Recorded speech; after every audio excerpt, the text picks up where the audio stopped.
నమస్తే అందరికీ, నేను భార్గవ్. తుంగతుర్తి నియోజకవర్గంలో ఏం జరుగుతుంది? మందుల సామ్యల్ని సొంత పార్టీ కార్యకర్తలే వ్యతిరేకిస్తున్నారు.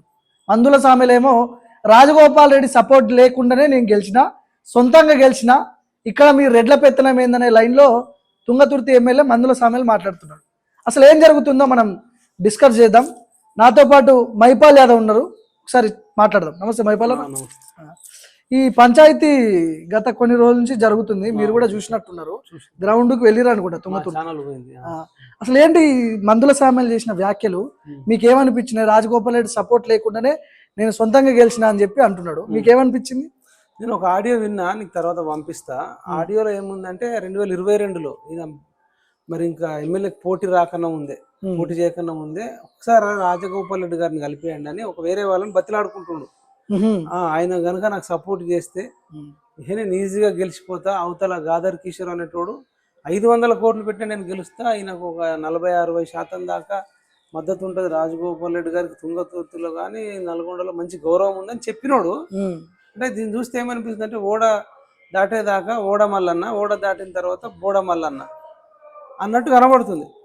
అన్నం పెట్టినోడికే సున్నం పెట్టడం అనేది మనం వింటుంటాం కదా. అవును, ఇది పక్క మందుల సామ్యాల ప్రవర్తనకు మనకు అద్దం పట్టినట్టు కనబడుతుంది. ఇక్కడ డప్పులు మోగుతాయి, దండోరాలు మోగుతాయి మా జోలికి వస్తే. దళిత ఎమ్మెల్యేలపై మీ అగ్రనాయకుల కుట్ర ఏంది? ఈ మాటలను ఎట్లా చూస్తారు?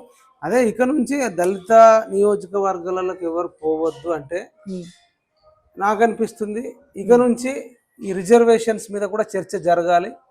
ఆల్రెడీ అంబేద్కర్ గారు ఒక 10 ఏళ్ళే ఇవ్వాల రాజకీయ రిజర్వేషన్స్ అన్నారు. అంబేద్కర్ గారు మనమడు ప్రకాష్ అంబేద్కర్ కూడా ఈ రిజర్వేషన్స్, పొలిటికల్ రిజర్వేషన్స్ మీద తీసేయమని చెప్పేసి మాట్లాడిండు ప్రకాష్ అంబేద్కర్ గారు. అంబేద్కర్ గారు కూడా 10 ఇయర్సే అన్నాడు. మరి ఇదంతా చూస్తుంటే ఏమనిపిస్తుంది అంటే వాళ్ళు అడుగు పెట్టొద్దంటే ఒక చర్చ జరిగి ఒకవేళ కొంతకాలం ఉన్నా కానీ విత్ ఇన్ ద కమ్యూనిటీలో ఏదైనా జవాన్ ఆర్మీలకు పోయి వచ్చిండా, బిఎస్ఎఫ్లకు పోయిండా, దేశ భద్రత కోసం పనిచేసి వచ్చిండా, లేదంటే సంఘానికి పెద్ద సేవ చేసిండా, ఆస్తులను నమ్ముకుని దేశ సేవ చేస్తురా, సమాజ సేవ చేస్తురా, ఇట్లాంటి వాళ్ళకి కొంత రిజర్వేషన్ ఇచ్చినాం కదా. కానీ ఇంకా అని అనిపిస్తుంది క్యాస్ట్ బేస్డ్ ఇవ్వకపోతే ఎవరు ఎంట్రీ గారు కదా. ఇప్పుడు అప్పుడు జనరల్ అవుతుంది. మందుల సామ్యాలు జనరల్ లో పోటీ చేసిండు అనుకో, ఎవరెందుకు వస్తారు? ఇప్పుడు ప్రచారమే చేయలేదు రాజగోపాల్ రెడ్డి, నేను పిలవలేదు అసలు ప్రచారానికి, ఆయనే వచ్చిండు, చేసుకుంటూ పోయిండు, నేను మాత్రం నన్ను చూసి ఓట్లేసారు తుంగతుర్తి ప్రజలనే లైన్ లో ఆయన మాట్లాడాడు. అదే నన్ను చూసే చేసిర్రు, నాకు 50,000 మెజారిటీ వచ్చింది, నా సర్వే చేయించుకున్నారు, నా ఫేస్ చూసి నా ముఖం చూసి చేసిర్రు అంటే వేరే వాళ్ళకు ఒకవేళ అద్దంకి దయాకర్కి ఇచ్చినా ఓడిపోయేది, ప్రీతంకి ఇచ్చినా ఓడిపోయేది, ఇంకెవ్వరికి ఇచ్చినా ఓడిపోయేది. ఆయన లైన్లో మందుల సామ్యాలు చెప్తుండు అంతే కదా. అంటే ఒక రకంగా ఆయన అద్దంకి దయాకర్ను గాని ప్రీతంను గాని కాంగ్రెస్ కార్యకర్తలను గాని అవమానించినట్టే. ఆ రోజు మందుల సామ్యాలే కాదు, ఒకవేళ అది మనం ఎస్సీ రిజర్వేషన్, ఎస్సీ ఉంటే మైపాల్ యాదవ్ నిలబడ్డా, భార్గవ్ నిలబడ్డా, ఆ వేవట్లో వచ్చింది నంబర్ 1. నంబర్ 2 అక్కడ కోమటిరెడ్డి బ్రదర్స్ ఇద్దరు కూడా సపోర్ట్ చేసిర్రు. ఇక వాళ్ళ సపోర్ట్ ఉండడం, గాదర్ కిషోర్ మీద వ్యతిరేకత ఉండడం, అంటే అప్పుడు ఎవరిని నిలబెట్టినా గెలిచే సిచ్యువేషన్ క్రియేట్ అయింది. ఇటు ఈ రకంగా రేషియో అయింది. ఇది అప్పుడే మరి ఎలక్షన్స్ ముందు నాకు రాజగోపాల్ రెడ్డి గారు నా నియోజకవర్గంకి రావద్దు, వెంకటరెడ్డి గారు నా నియోజకవర్గంకి రావద్దు, నేను ఒక్కొనే నా ఫేస్ వాల్యూతోనే గెలిపించి నేను రాహుల్ గాంధీకి గిఫ్ట్ ఇస్తాను అంటే అయిపోతుండే కదా. పంచాయతీ ఉండదు, పంచాయతీ ఉండదు. ఆ స్టేట్మెంట్ ఇగో నేను చూడండి, ఎన్నికల ముందు నేను ఇట్లా మాట్లాడినా అని చెప్తే చూపించుకోవడానికి అందంగా ఉంటుండే. అవును, అప్పుడేమో అవసరానికి ఒక్కసారి కలిపియండి ప్లీజ్ ప్లీజ్ ప్లీజ్ అని బతిలాడుకొని ఒక 25 లక్షల దాకా కూడా రాజగోపాల్ రెడ్డి గారు మరి వాళ్ళ అభిమానుల ద్వారా పంచినట్టు కొన్ని వీడియోలలో చూస్తున్నాం. డబ్బులు గెలవడానికి ఇదెవరు చెప్తారు? తుంగతుర్తి కాంగ్రెస్ నాయకులే చెప్తారు, వాళ్ళే చెప్తున్నారు మేము పంచిన ఆయన కోసమని. సరే మందుల సామ్యాలకి చెప్పి పంచకపోవచ్చు, కానీ మందుల సామ్యాలను గెలిపించుకోవాలి, కాంగ్రెస్ పార్టీని అధికారంలోకి తెచ్చుకోవాలని వీళ్ళు పంచి ఉంటారు. వీళ్ళు చెప్పుకొని ఉన్నారు అంటే నాకు చెప్పి చేయాలన్నట్టు. ఒకటి ఇప్పుడు కోమటిరెడ్డి వెంకటరెడ్డిని పట్టుకొని మెంటల్ ఖరాబ్ అయిందా మంత్రికి అని చెప్పి అన్నాడు. వెంకటరెడ్డిని అన్నాడా ఇంకెవరైనా మంత్రి అన్నాడు? ఉత్తమ్ ఉన్నాడు పక్కనే ఉత్తమ్.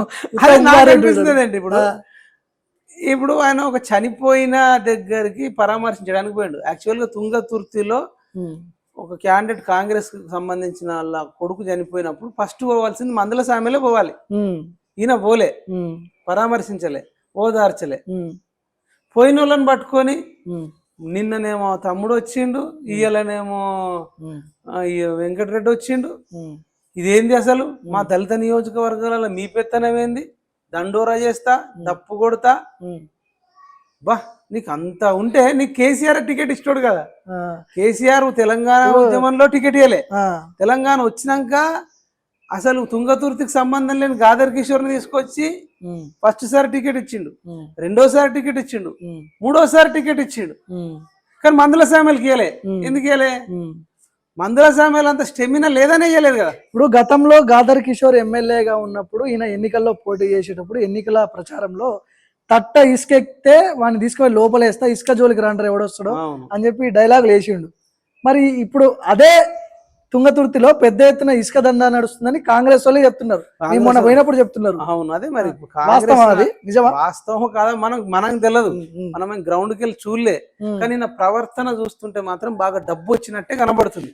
ఒకప్పుడేమో అణిగి మణిగి ఉండి టికెట్ వచ్చి గెలిచిన తర్వాత ఇప్పుడు కొంత డబ్బు, ఎవరికైనా మనిషికి అధికారము డబ్బు వచ్చినప్పుడు మనిషి మారిపోతాడు, చాలా మంది మారుతారు. కానీ ఈయన మరీ టూ మచ్ మారిపోయింది అనిపిస్తుంది. అంటే అన్నం పెట్టినోడికే సున్నం పెడుతుండు. ఇప్పుడు ఏమంటుండు?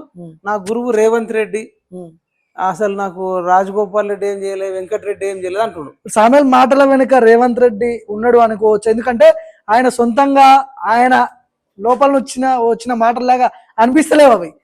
రేవంత్ రెడ్డి నువ్వు కానీ సామెల్ నేనున్నా, ఆయన రాజగోపాల్ రెడ్డి మంత్రి పదవి అడుగుతున్నాడు, నువ్వేదో చూసుకో అని ఆ లైన్ లో ఏమన్నా అన్నట్టు అనిపించింది. మరి ఆ సందర్భం లేకపోయినా రేవంత్ రెడ్డి నాకు గురువు అంటుండు.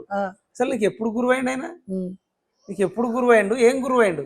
నిన్ను గెలిపించింది వీళ్ళు కోమటిరెడ్డి బ్రదర్స్, తర్వాత అక్కడ ఉండే కాంగ్రెస్ కార్యకర్తలు పనిచేసి మందుల సామెలు గెలిపించారు. ఇలా మధ్యలో రేవంత్ రెడ్డి ఎక్కడికి వెళ్ళి వచ్చిండు అంటే ఇప్పుడు నేను తప్పిపోయి రేపటి రోజున రేవంత్ రెడ్డి సీఎం దిగిపోయాడు అనుకుందాం. ఇప్పుడు కర్ణాటకలో డికే శివకుమార్ పెట్టి సిద్ధరామయ్య తీసేసారు. ఈ ఒక సిగ్నేచర్ మొత్తం రేవంత్ రెడ్డి వ్యతిరేకం అవుతుండు, అందరు తిడుతుర్రు అని చెప్పేసి ఒక కవర్ లో అప్పట్లో కిరణ్ కుమార్ రెడ్డిని సీఎం చేసినామని కవర్ పంపించారు. అట్లా రేపు రాజగోపాల్ రెడ్డిని కూడా నెక్స్ట్ తెలంగాణకు సీఎం చేస్తే రెండోసారి అధికారంలోకి రావచ్చు అని వాళ్ళకి రిపోర్ట్ సర్వే పోయి రేపు రాజగోపాల్ రెడ్డి గారిని సీఎం చేసిరు అనుకో, అప్పుడు మందుల సామెలు ఏమంటాడు తెలుసా? రేవంత్ రెడ్డి ఏమంటారా, రాజగోపాల్ రెడ్డి గారు నా గురువు, నాకు తుంగతుర్తిలో ఎమ్మెల్యే టికెట్ ఇప్పించిండు, తుంగతుర్తిలో నా కోసం ఖర్చు పెట్టిండు, తుంగతుర్తిలో నా ప్రచారానికి వచ్చిండు, లక్షల వేలాది మంది అతని అభిమానులతో నాకు ఓటు వేపిస్తే నేను గెలిచిన రాజగోపాల్ రెడ్డి నా గురువు. అసలు కొండారెడ్డిపల్లి రేవంత్ రెడ్డి ఎవడు? మా జిల్లానా? మాకేమైనా సంబంధం ఉందా? రేవంత్ రెడ్డి రాజకీయ సావు సమాధి డప్పు కొడతా అని అప్పుడు రేవంత్ రెడ్డి మీద మాట్లాడకపోతే నన్ను అడుగు. ఆ టైప్ అన్నట్టు మందుల సామెలు వెంటనే 360 డిగ్రీలో మార్చి అవకాశవాది కదా. ఎవరు అధికారం సీఎం పొజిషన్ లో ఉంటే వాళ్ళని జోకుతాని ఫిక్స్ అయ్యిండు. ఇదే రాజగోపాల్ రెడ్డి గారు ఇప్పుడు సీఎం ఉంటే ఈ వాగుడు వాగుతుండేనా? ఇప్పుడు మంత్రి పదవి అడుగుతున్నాడు అనే చెప్పి ఆయన డామేజ్ చేయడానికే ఇట్లాంటి వాళ్ళని అంటే దళిత ఎమ్మెల్యేని ముందు పెట్టి ఏమైనా చేపిస్తున్నారా? అదే ఇప్పుడు రేవంత్ రెడ్డి మరి ఆయన అనలేక, అంత ధైర్యం లేక, దమ్ము లేక మందుల సామెలను ఒకసారి ముందు పెడతావు, ఇంకొకసారి ముందు పెడతావు. నీకు అంత దమ్ము ధైర్యం ఉంటే నువ్వు చెప్పు, మందుల సామెలతో ఎందుకు చెప్పిస్తున్నావు? ఒక లంబాడ బిడ్డకి ఇవ్వాలి, ఒక యాదవ బిడ్డకి ఇవ్వాలని మందుల సామెలకి ఇప్పుడు లంబాడోళ్ళ మీద యాదవుల మీద ఇప్పుడు ప్రేమ ఒలికి వచ్చింది. 3 ఏళ్ల నుంచి ఒక రేవంత్ రెడ్డి హోంశాఖ మంత్రి, మున్సిపల్ శాఖ మంత్రి, విద్యాశాఖ మంత్రి, ముఖ్యమంత్రి 4 ఏళ్ళుగా పెడుతున్నప్పుడు మరి ఎందుకు నీ నోరు లేవలేదు? నువ్వు అప్పుడు ఎందుకు అనలేవు? స్టార్టింగ్ ఇది 3 ఏళ్ల కిందటనే ఒక యాదవులకి ఇయ్యు, ఒక బంజారాకి ఇయ్యు అని ఎందుకు మరి ఒక యాదవ్కి ఒక లంబడోళ్ళకి అని ఎందుకనలే? ఎస్సీల జనాభా 15%. అవును, వాళ్ళకి ఎన్ని రావాలి? 2 రావాలి. వాళ్ళకి 4 ఇచ్చిండు. మరి నువ్వు అను ఎస్సీలకు 4 అవసరం లేదు, ఒకటి లంబాడాలకు ఇవ్వండి, ఒకటి యాదవులకు ఇవ్వండి ఎందుకు చెప్తా? మందుల సామెలు 15% జనాభా ఉన్న వాళ్ళకి 4 మంత్రులు, 50% ఉన్న 50% ఉన్న బీసీలకు మరి 4 ఉన్నాయా లేవో? కొండా సురేఖ ఒకటి, పొన్నం ప్రభాకర్ ఒకటి, వాకిట శ్రీహార్ ఒకటి, 3 వాకిట శ్రీహార్ కదా, లక్ష్మణ్ అనుకున్నాను. మరి ఇప్పుడు బీసీలకు 3, 50% ఉన్న బీసీలకు 3, 15% ఉన్న ఎస్సీలకు 4. మరి మందుల సామ్యాలు నువ్వు నిజాయితీ పరుడు అయితే, నువ్వు నిజంగా లంబడాలకు న్యాయం చేయాలనుకుంటే, యాదవులకు న్యాయం చేయాలనుకుంటే, నీకు అంత ప్రేమ ఉంటే ఒక 2 తీసి ఎస్సీలకు 4 వద్దు రేవంత్ రెడ్డి నేను చెప్తున్నా, ఒక 2 తీసి ఒకటేమో లంబాడాలకు ఇవ్వండి, ఒకటి యాదవులకు ఇవ్వండి అని అను తమ్ముంటే అన్నావు అంటే ఎటువంటి రాజగోపాల్ రెడ్డి మీద కూడా ఏడుస్తావు. 2028 ఎన్నికల్లో తుంగతుర్తి కాంగ్రెస్ ఎమ్మెల్యే టికెట్ మందుల సామెల్కి రావాలంటే మళ్ళీ రాజగోపాల్ రెడ్డి బ్రదర్స్, ఈ కోమటిరెడ్డి బ్రదర్స్ సపోర్ట్ కావాలా వద్దా? ఇక అయిపోయింది అన్నాడు రాజగోపాల్ రెడ్డి గారే ఆల్రెడీ చెప్పింది స్టేట్మెంట్, ఎక్స్ఎమ్మెల్యేని పెట్టుకొని తిరగాల్సిందే. వాళ్ళు చేయరు, ఆయన అభిమానులు అసలు అయిన మాట కూడా విన్నారు. ఇప్పుడు తుంగతుర్తిలో వేలాది మంది కోమటిరెడ్డి బ్రదర్స్ అభిమానులు ఉంటారు. ఇప్పుడు వీళ్ళిద్దరు చెప్పినా మందల సామ్యాలకు ఓటు అయ్యారు, టికెట్ ఇప్పించుకోరు, వద్దని ధర్నా చేస్తారు వాళ్ళే. గాంధీ భవన్ కి వెళ్ళి తుంగతుర్తిలో ఉన్న కాంగ్రెస్ వాళ్ళే ఒకవేళ తప్పిపోయి కోమటిరెడ్డి బ్రదర్స్ అయ్యా పాపం పోని వదిలే అన్నా గానీ వాళ్ళ అభిమానులు ఊరుకోరంటారు. పెట్టరు. కోమటిరెడ్డి బ్రదర్స్ మంచి వాళ్ళేమో కానీ వాళ్ళ అభిమానులు వీళ్ళంతా అంటే వీళ్ళు క్షమించినా వాళ్ళు క్షమించారు అంటున్నా.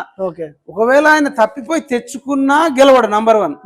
ఇంకోటి ఉమ్మడి నల్గొండ జిల్లాలో టికెట్ ఇవ్వాలంటే వీళ్ళిద్దరిని అడగకుండా టికెట్ ఇయ్యరు. అది ఎవరైనా, రేవంత్ రెడ్డి అయినా, కేసీఆర్ అయినా, కిషన్ రెడ్డి ఎవరైనా. ఇప్పుడు మొన్న ఒకవేళ రేవంత్ రెడ్డికి అంత కెపాసిటీ ఉంటే అద్దంకి దయాకర్కి ఇచ్చుకుంటుండే కదా. అవును. ఇప్పుడు అద్దంకి దయాకర్ ఏమో కోమటిరెడ్డి వెంకటరెడ్డి అని తిట్టుమంటేనే తిట్టిండు. రేవంత్ రెడ్డి తిట్టు అంటే అద్దంకి దయాకర్ అని తిట్టిండు. తిట్టిన తర్వాత వాళ్ళు బాధపడి వెంకటరెడ్డి అన్న వాళ్ళందరూ ఇద్దరు బాధపడి ఉంటారు. వెంకటరెడ్డి అన్న కూడా మాకు వద్దు అని చెప్పుంటారు, అద్దంకి దయాకర్ వద్దు మందుల సామెలకి ఇవ్వని చెప్పుంటారు. ఒకవేళ రేవంత్ రెడ్డిని నమ్ముకొని మందుల సామెలు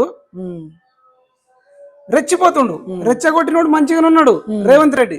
రెచ్చిపోయిన మందుల సామెలు ఏమవుతాడు అంతే కదా, మధ్యలో జోకర్ అయిపోతాడు. అటు రేవంత్ రెడ్డి కాకుండా పోతాడు, ఇటు కోమటిరెడ్డి బ్రదర్స్ కాకుండా పోతాడు. చివరిగా చెప్పన్నా, ఇప్పుడు ఈ ఇష్యూ సార్ట్ అవుట్ అవుతుందా మళ్ళీ? ఇప్పుడు తుంగతుర్తి ఎమ్మెల్యే మందుల సామెల్ మాజీ ఎమ్మెల్యే అంతేనా? ఇక వేరే ఆప్షన్ లేదా? రాజకీయాల్లో ఏది శాశ్వతం కాదు, ఏది ఇది కాదు అంటారు కదా, అంటారు. మిత్రులు శత్రువులు ఉండరు అంటారు కదా. అంటారు కానీ వ్యక్తిగతంగా టార్గెట్ చేసి వాగినప్పుడు, నిన్ను వ్యక్తిగతంగా టార్గెట్ చేస్తే సరే, నీకు న్యాయం చేయకపో అంటే నీకు సపోర్ట్, నీకు సందర్భం వచ్చినప్పుడు నేను తిట్టినోడికి నువ్వు హెల్ప్ చేయాలనుకుంటావా, వేరేవాడికి హెల్ప్ చేయాలనుకుంటావా? ఒకసారి నమ్మితే మోసం చేసే, అన్నం పెట్టినోడికే సున్నం పెట్టబడుతుంది, అన్నం పెట్టినోడికే వెన్నుపోటు కూడా పడుతుంది. ఇంకా మళ్ళా ఎవడన్నా ఆప్షన్ ఉంటే, ఇప్పుడు నువ్వున్నా నేనున్నా, అరే ఇంత చేసినాక కూడా నేను ఏం చేయలేదు అని ఇంత అవమానించిన తర్వాత మళ్ళీ మందుల సామెలకు టికెట్ అని వీళ్ళు ఎట్లా ప్రపోజల్ పెడతారు? కూడా వాస్తవం. అసలు పెట్టద్దు కూడా. యాక్చువల్లీ ఎవరు పెట్టరు. అది ఎందుకో మరి నేనేమంటున్నానంటే, రాజగోపాల్ రెడ్డి గారికి మళ్ళీ మంత్రి పదవి ఇవ్వద్దని వాగుతున్నాడు. ఇంకోటి బీజేపీలోకి పోయిండని అంటుండు. ఎవరు బీజేపీలోకి పోయింది? రాజగోపాల్ రెడ్డి గారు పోయారు, నేనే సీనియర్ను, నేను బీఆర్ఎస్ నేనే వచ్చిన కాంగ్రెస్ కు ముందు అంటుండు మొన్న మళ్ళీ రిటర్న్. అంటే బీజేపీలోకి ఆయన ఎందుకు పోయిండు? ఆయనకు అన్యాయం చేసిరు, పిసిసి ప్రెసిడెంట్ ఇవ్వలేదు, తర్వాత ఇంకా కాంగ్రెస్ పార్టీ మరి రేవంత్ రెడ్డికి ఇచ్చింది, అన్యాయం చేసిందని చెప్పి ఆయన ఎమ్మెల్యేకు రిజైన్ చేసి ఒక దొరలాగా, ఒక రాజులాగా, ఒక కింగ్ లాగా, ఒక మునగాళ్ళలాగా ఫిరోజ్ ఖానే చెప్పిండు, నేను ఈ కాంగ్రెస్ పార్టీ టికెట్ మీద గెలిచిన కదా, నేను ఓడిపోయినా గెలిచినా నేను నైతిక బాధ్యత వహిస్తూ నేను ఈ పార్టీకి ఎమ్మెల్యేకు నేను రిజైన్ చేస్తున్నా అని చెప్పి ఆయన ఏదో చేసిండు. మళ్ళీ అయినంతట ఆయన కాంగ్రెస్ పార్టీకి ఇలా గాంధీ భవన్ కో రేవంత్ రెడ్డి ఇంటికి పోలే, లేదంటే కేసీ వేణుగోపాలరావు తోటి పోలే. ఆయన దగ్గరికి వీళ్ళు వచ్చారు, బట్టి విక్రమార్క, మహేష్ కుమార్ గౌడ్, వీళ్ళంతా ఒక టీం అంతా వచ్చి, రాజన్న నువ్వు రా, నువ్వు కాంగ్రెస్ పార్టీలోకి వస్తే ఇప్పుడు కొంచెం ఇంకా వేవ్ వస్తుంది, మనం ఉమ్మడి నల్గొండ అంతా గెలవచ్చు, మీకు అంత గ్రిప్ ఉంది, మీరు కావాలంటే ఏది హెల్ప్ చేయమంటే అది చేస్తాం, మీకు మంత్రి పదవి ఇస్తామని చెప్పి రాజగోపాల్ రెడ్డి గారిని కాంగ్రెస్ నాయకులు బతిలాడుకుంటే ఆయన మళ్ళీ వచ్చిండు. ఆయన వచ్చి బతిలాడుకుంటే నువ్వు వాగాల గాని, ఇప్పుడు ఆయన అందులోనే ఉండుంటే భువనగిరి ఎంపీ అయ్యేటోడు, కేంద్రంలో ఏదో ఒక హోంశాఖ సహాయ మంత్రి అయ్యేటోడు రాజగోపాల్ రెడ్డి గారు. తర్వాత ఇప్పుడు నెక్స్ట్ బీజేపీ ఒకవేళ అధికారంలోకి వస్తే సీఎం, డిప్యూటీ సీఎం రేంజ్ లో ఉండేటోడు. ఆయనకు మోసం కాంగ్రెస్ నాయకులు చేసిర్రు, మళ్ళీ ఆయనను పట్టుకొని మళ్ళీ ఎంపీ ఎలక్షన్లో కూడా చామల కిరణ్ కుమార్ రెడ్డిని గెలిపియు అన్న నీకు మంత్రి పదవి వెంటనే అయిపోతుందా అని చెప్పి మళ్ళీ రేవంత్ రెడ్డి రాజగోపాల్ రెడ్డి వాళ్ళ ఇంటికి వెళ్ళి మళ్ళా మోసం చేసిండు. మాటిచ్చి అది వాళ్ళు చూసుకుంటారు. మోసం చేసిన వాళ్ళని నిలదీయకుండా ఇంకా మా నల్గొండ బిడ్డ రాజగోపాల్ రెడ్డి గారు మునుగోడు బిడ్డ మా గెలుపులో సహకరించిండు, మాకు టికెట్ ఇప్పించిండు, రాజగోపాల్ రెడ్డి గారికి బరాబర్ మంత్రి పదవి ఇయ్యాలా, మంత్రి పదవి ఇస్తేనే మనకు నల్గొండల పేరు ఉంటుందని ఇది మునగాడి మాట చెప్పాల్సిన మందుల సామెలు ఇంత మోసగారైతే, ఇంత పచ్చి అవకాశవాద అయితే నేను కాదు ఉమ్మన్ నల్గొండ అందరు కూడా వ్యతిరేకమైరు, తుంగతుర్తి వ్యతిరేకమైరు. ఇదే మరి కుంభమణిల్ భువనగిరి అయినా రాజగోపాల్ రెడ్డి గారికి మంత్రి పదవి ఇవ్వాలని చెప్పిండు. ఆయన మంచిగా సపోర్ట్ చేసిండు. బీర్లా ఇలయ్య కూడా ఇవ్వాలా, ఆయన రాజగోపాల్ రెడ్డికి సపోర్ట్ మా గురువు, ఆయనను చూసి మేము నేర్చుకున్నాము, ఆయనకు కూడా మంత్రి పదవి ఇవ్వాలని బీర్లా ఇలయ్య చెప్తుండు, కుంభమణిలు చెప్తుండు. వీరేశమన్న కూడా అవును రాజగోపాల్ రెడ్డి గారు మంత్రి పదవికి అర్హుడు, ఆయనకి ఇవ్వాలని చెప్తుండు. చామల కిరణ్ కుమార్ రెడ్డి ఇవ్వాలని చెప్తున్నాడు. అద్దంకి దయాకర్ అన్న కూడా ఆయన అర్హుడు అని చెప్తున్నాడు. ఇంతమంది సపోర్ట్ చేస్తే ఒక మందుల సామ్యాలకు ఏమొచ్చింది, మళ్ళా సాయం పొంది అంటే జీవితంలో ఇట్లాంటి అవకాశవాదుల పట్ల అప్రమత్తంగా ఉండాలి. ఒకటి, ఆయన రాజగోపాల్ రెడ్డి గారు ఈ తెలంగాణ రాష్ట్రంలో నెంబర్ 1 ఎమ్మెల్యే. రీజన్ ఏం చెప్తుందంటే, ఎవడన్నా ఈ తెలంగాణలో రైతుల కోసం ఒక 30 కోట్లు పెట్టి కాలువలు తవ్వించినోడు ఉన్నాడా? ఒక ఎమ్మెల్యే పేరు చెప్పు నాకు. సొంత పైసలతో ప్రభుత్వంలో వచ్చిన సొంత డబ్బులతో చెప్తున్నాను. సొంత పైసలతో ప్రభుత్వాన్ని చెప్పినా నేను చెప్పను, ప్రభుత్వమే అందరు చేస్తారు. సొంత డబ్బులతో 30 కోట్లు పెట్టి పిల్లాయిపల్లి కాలువ, ధర్మారెడ్డి కాలువ అని ఉంటది. ఇప్పుడు భువనగిరి అంటే యాదాద్రి భువనగిరి నియోజకవర్గంలో ఉంటది. కావాలంటే మీ ఛానల్ ద్వారా ఒకసారి వెళ్ళండి, చూడండి, రైతులను అడగండి. 30 కోట్లు పెట్టి కాలువలు తవ్వించుకొని 1000 ఎకరాలకు నీళ్లు అందించిన, సొంత డబ్బులతో అందించిన ఒక ఎమ్మెల్యే పేరు నాకు చెప్పు, లేదంటే ఒక మంత్రి పేరు చెప్పు. ఉన్నాడా? లేరు. రైతుల కోసం. తర్వాత ఒక అమ్మ పేరు మీద జనగామలో 13 కోట్లు పెట్టి వృద్ధుల కోసం సొంత డబ్బులతో ఆశ్రయం కట్టించిన ఒక ఎమ్మెల్యే పేరు గాని, మంత్రి పేరు కానీ చెప్పు నాకు. ఒక ముఖ్యమంత్రి అని ఉన్నాడా? మరి ఇక ఇంతకంటే మంచోడు, తెలంగాణ ఉద్యమకారుడు, 100 కోట్లు తెలంగాణకు పెట్టిన వ్యక్తి, నికార్సైన వ్యక్తి, అసలు ముఖ్యమంత్రి కావాల్సిన వ్యక్తి, ఈయన కంటే మంచి మంత్రి గాని ముఖ్యమంత్రి పేరు నాకు చెప్పంటున్నా. వ్యక్తిత్వం ఉన్నవాడు, కొన్ని 100 మందికి కంటి ఆపరేషన్లు చేయించిన వ్యక్తి, బోర్లు వేయించుకోండి, రైతులు ఆత్మహత్యలు చేయించుకోవద్దు, అప్పులు చేయకండి అని చెప్పి ఒక బోర్వేలే కొనిచ్చి రైతులకు అప్ప చెప్పిన నాయకుడు ఈ తెలంగాణ రాష్ట్రంలో మంత్రి ఉన్నాడా, ముఖ్యమంత్రి ఉన్నాడా? కొన్ని 1000 మందికి ఆపరేషన్లు చేపించి ఆరోగ్యం మంచి చేసి బతికిచ్చినోడు ఎవడన్నా ఉన్నాడా? కొన్ని 1000 మందికి ఫిక్స్డ్ డిపాజిట్లు చేపించి పేదోళ్లను బతికిచ్చినోడు ఒక ఎమ్మెల్యే ఉన్నాడా, మంత్రి ఉన్నాడా, ముఖ్యమంత్రి ఉన్నాడా? ఇట్లాంటి క్యారెక్టర్ అరుదు. ఇట్లాంటి వ్యక్తిని కాపాడుకుంటే కాంగ్రెస్ పార్టీ బతుకుతుంది, మందుల సామెలు బతుకుతాడు. కానీ మందుల సామెలు ఒక్క ఆశ్రమం కట్టియలే, రేవంత్ రెడ్డి ఒక అమ్మ పేరు మీద ఒక వృద్ధాశ్రమం కట్టియలే, రైతుల కోసం ఒక్క కాలువ కూడా సొంత డబ్బులు పెట్టి మందుల సామెలు తవ్వియలే, రేవంత్ రెడ్డి తవ్వియలే. మరి వీళ్ళిద్దరి కంటే రాజగోపాల్ రెడ్డి చాలా గొప్ప వ్యక్తి కదా. ఈ కాంగ్రెస్ పార్టీ వాళ్ళకి ఏమన్నా తలకాయ ఉంటే రాజగోపాల్ రెడ్డి గారిని సీఎం చేస్తేనే ఇంకా 4 ఓట్లన్నా 4 సీట్లన్నా వస్తాయి. అది మందుల సామెలు అయితే అవకాశవాది.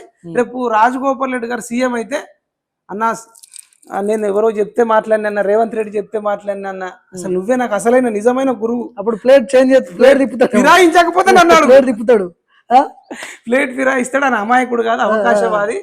ఆయన బెల్ట్ షాపుల దగ్గర కూడా, వైన్ షాపుల దగ్గర కూడా డబ్బులు అడుగుతున్నట్టు చెప్తున్నారు, ఇసుక దందాలా చెప్తున్నారు. కానీ రాజగోపాల్ రెడ్డి గారు బెల్ట్ షాపులు బంద్ చేయిస్తుండు. మరి నువ్వు దమ్ముంటే మందుల సామెలు నీ నియోజకవర్గంలో బెల్ట్ షాపులు బంద్ చేయి, రేవంత్ రెడ్డి దమ్ముంటే నీ నియోజకవర్గంలో బెల్ట్ షాపులు బంద్ చేయి. వాళ్ళకి బంద్ చేస్తలే. ఇప్పుడు ఎవరు ఆదర్శం? బెల్ట్ షాపులు బంద్ చేసిందేమో రాజగోపాల్ రెడ్డి గారు. వైన్స్ 1 గంట దాకా మళ్ళీ ఓపెన్ చేయొద్దు. మరి మందుల సామెల్ నియోజకవర్గంలో పొద్దున్న లేచి నుంచి నడుస్తాయి, రేవంత్ రెడ్డి నియోజకవర్గంలో పొద్దున్న లేచి నుంచి నడుస్తాయి. మరి క్యారెక్టర్ చూడు, ఎవరి క్యారెక్టర్ ఎట్లా ఉంది. ఇది తెలంగాణ ప్రజలు, తెలంగాణ యువత, జెన్జీ ఈ వీడియోను మీరు అర్థం చేసుకోండి. రాజగోపాల్ రెడ్డి గారి మీద పెద్ద కుట్రలు జరుగుతున్నాయి. దీని వెనకాల రేవంత్ రెడ్డి ఉన్నాడని మాకు అనుమానం ఉంది. కాబట్టి మీరందరూ కూడా ఒక మానవతావాదైనటువంటి రాజగోపాల్ రెడ్డి గారికి మద్దతు ఇస్తారని ఆశిస్తుంది. సో ఇది తుంగతుర్తిలో జరుగుతున్నటువంటి పంచాయతీ. మందుల సామేలేమో నేనే గెలిచిన అని చెప్పి మందుల సామేలు చెప్తున్నాడు. రాజగోపాల్ రెడ్డి సపోర్ట్ లేకపోతే మందుల సామేలు గెలిచేటోడే కాదని చెప్పి అక్కడ ఉన్నటువంటి తుంగతుర్తి అసలు ప్రజలు టికెట్ రాకపో ఆ, టికెట్ రాకపో టికెట్ రాకపోతుండే టికెట్ కోసం ఒక 100 సార్లు రాజగోపాల్ రెడ్డి ఇంటికి మందుల సామెలు పోయిండని చెప్పి వాళ్ళు చెప్తున్నారు. ఈ పంచాయతీ ఎక్కడి వరకు పోద్దో మనం భవిష్యత్తులో చూడాల్సిన అవసరం ఉంది. సబ్స్క్రైబ్ చేయని వాళ్ళు ఉంటే సబ్స్క్రైబ్ చేయడం మర్చిపోమాకండి. రైట్. భార్గవ్ టీవీని అందరు సబ్స్క్రైబ్ చేసుకోండి. ఆయన చాలా ఏళ్ళ నుంచి గత ప్రభుత్వం మీద కొట్లాడిండు, ఈ ప్రభుత్వం మీద కూడా కొట్లాడుతున్నాడు. అనేక విషయాలలో మీరు చూసిర్రు, అనేక ఛానళ్ళల్లో పనిచేసి ఇప్పుడు సొంతంగా ఒక ఛానల్ పెట్టుకున్నాడు. నన్ను ఇష్టపడేటోళ్ళు కూడా, మన పిఎంఆర్ టీవీ సబ్స్క్రైబర్స్ కూడా, ఇన్స్టాగ్రామ్లో ఫాలో అయ్యేటోళ్ళు కూడా ఖచ్చితంగా సబ్స్క్రైబ్ చేయాలని కోరుకుంటున్నాను.